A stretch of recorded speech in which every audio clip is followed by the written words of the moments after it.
When Paul was discussing with a governor called Festus, and Paul was telling him about Jesus, about his death and resurrection, and some of the mysterious things that Jesus did, at a point that governor shouted, "Paul, I now see that you are mad."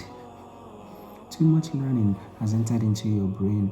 That's Acts of the Apostles chapter 26, verse 24. And Paul had to reply him, "Your Excellency, actually I am not mad.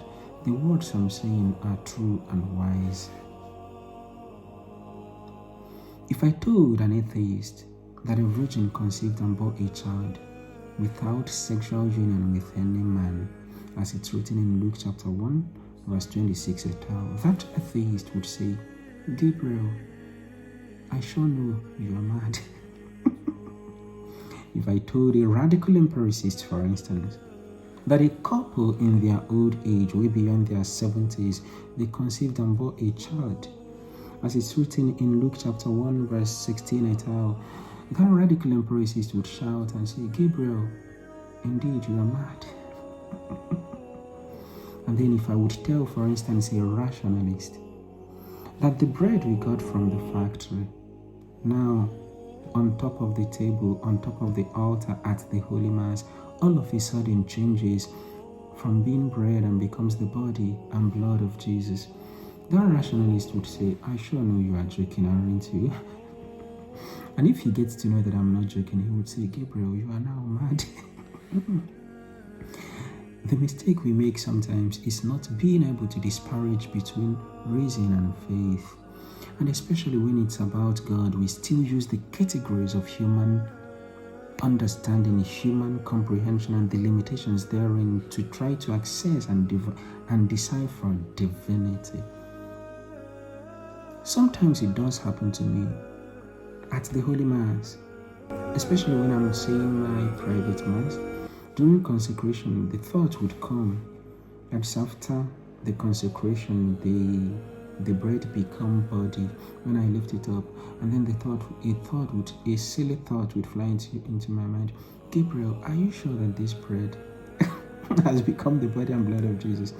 And immediately I would shun such a thought with some faith boosters, things I call faith boosters, like songs that lift up my faith immediately to comprehend the mystery happening.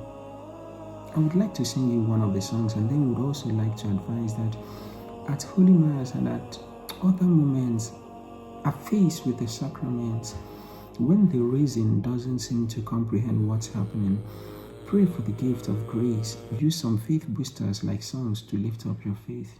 That song goes this way.